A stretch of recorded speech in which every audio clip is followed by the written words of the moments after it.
지난달까지 음식점에서만 집단 감염 사례가 52건이 나왔고 관련 확진자만 1,000명이 넘었습니다.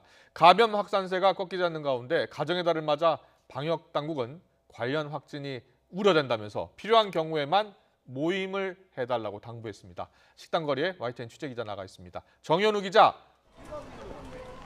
네, 서울 홍대 거리에 나와 있습니다. 네, 음식점 관련 감염 사례가 계속해서 나오고 있는 거죠?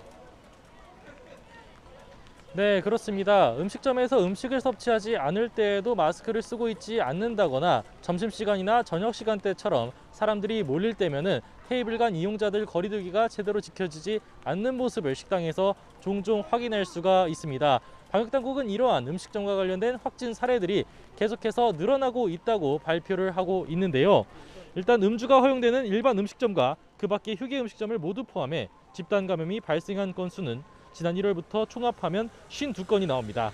관련된 누적 확진자만 모두 1,000명인데요.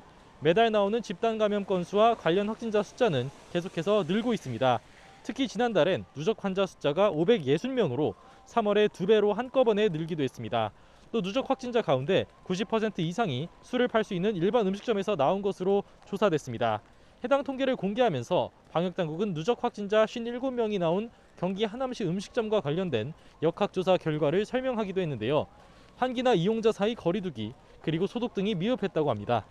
중대본은 식당에서 이용 시간을 최소화하면서 식사를 하지 않을 땐 마스크를 꼭 써달라고 다시 한번 당부했습니다. 방역당국은 감염 확산이 좀처럼 꺾이지 않는 와중에 가정의 달인 5월을 맞아 확진자가 크게 늘어날 것을 걱정하고 있는데요.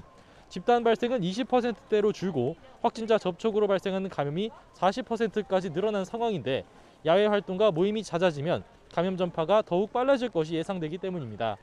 실제로 방역당국은 월별 가족, 지인 모임 관련 확진자 숫자를 오늘 발표했는데요.